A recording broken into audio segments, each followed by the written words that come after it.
Welcome. Today we're diving deep into a serious eye condition, primary angle closure glaucoma, or PCG. We'll explore what causes it, how it affects your vision, and what can be done to manage it.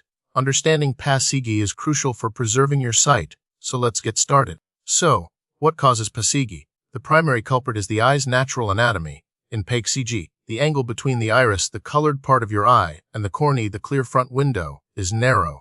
This narrow angle restricts the flow of aqueous humor, the fluid that nourishes the eye. This narrowing isn't typically caused by another eye condition, hence the term primary. Several factors can predispose individuals to angle closure, including shallow anterior chambers, smaller corneal diameters, and shorter axial lengths, meaning the eye is shorter from front to back. Family history also plays a role, suggesting a genetic predisposition. Now, let's understand the mechanism behind PACG. The aqueous humor, produced by the ciliary body behind the iris, normally flows through the pupil and into the anterior chamber. It then drains out through the trabecular meshwork located in the angle between the iris and cornea. In PACG, this angle is narrowed or blocked. This blockage leads to a buildup of aqueous humor, increasing the intraocular pressure, the pressure inside the eye. Elevated IOP damages the optic nerve, the vital link between the eye and the brain. This damage is often irreversible and leads to gradual vision loss. In acute angle closure, this blockage occurs rapidly, causing a sudden and dramatic spike in IOP, which is a medical emergency.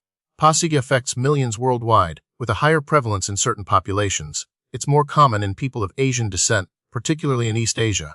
Women are also more likely to develop PACG than men. Additionally, the risk increases with age.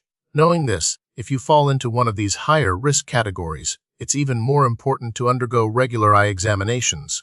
The signs and symptoms of PACG can vary depending on whether the angle closure is acute or chronic. Acute angle closure glaucoma often presents with dramatic symptoms like sudden, severe eye pain, blurred vision, halos around lights, redness of the eye, headache, nausea, and vomiting. These symptoms demand immediate medical attention.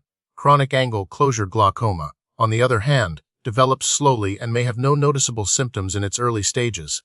This makes it particularly dangerous, as vision loss can occur gradually without the person being aware of it. Some individuals might experience intermittent episodes of blurred vision or mild eye pain. Diagnosis of PACG involves a comprehensive eye examination. This includes measuring intraocular pressure with tonometry. Gonioscopy is crucial. This procedure uses a special lens to visualize the angle between the iris and cornea, allowing the doctor to assess its openness. Visual field testing helps detect any peripheral vision loss caused by optic nerve damage. Optical coherence tomography, or OCT, provides detailed images of the optic nerve and retinal nerve fiber layer, helping to assess the extent of glaucomatous damage. All these tests are used in conjunction to determine the presence and severity of PACG. PACG can be broadly classified into two main categories, acute and chronic. Acute angle closure glaucoma, as we discussed, involves a sudden and complete blockage of the drainage angle, leading to a rapid increase in intraocular pressure.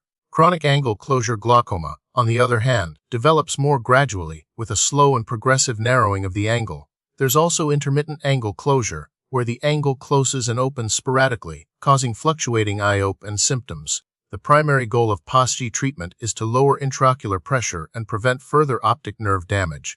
Treatment strategies vary depending on whether the angle closure is acute or chronic. In acute angle closure, the immediate goal is to rapidly lower IOP.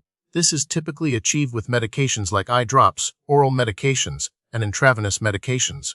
Once the pressure is reduced, a laser iridotomy is usually performed.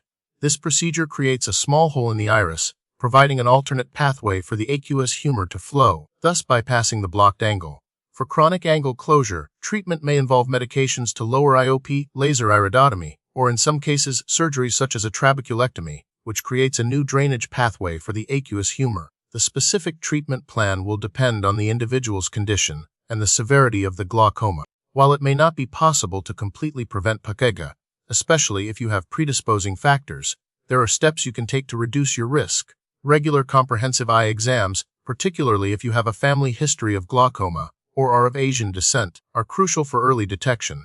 Avoid medications that can dilate the pupils, as these can sometimes trigger angle closure in susceptible individuals. Stay hydrated, as dehydration can sometimes exacerbate the condition.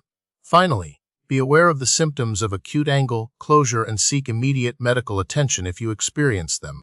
The prognosis for PACG depends on several factors, including the stage of the disease at diagnosis, the effectiveness of treatment, and the individual's adherence to their treatment plan. Early diagnosis and prompt treatment are essential for preserving vision. With proper management, many individuals with PACG can maintain good vision throughout their lives. Recent research is focused on developing new and more effective treatments for glaucoma, including gene therapy and neuroprotective strategies. Additionally, advancements in imaging technology are allowing for earlier and more accurate detection of glaucomatous damage. Scientists are also exploring ways to identify individuals at high risk of developing PACG, allowing for preventative measures to be taken before vision loss occurs. As research continues, there is hope for improved outcomes and a better quality of life for those affected by PACG.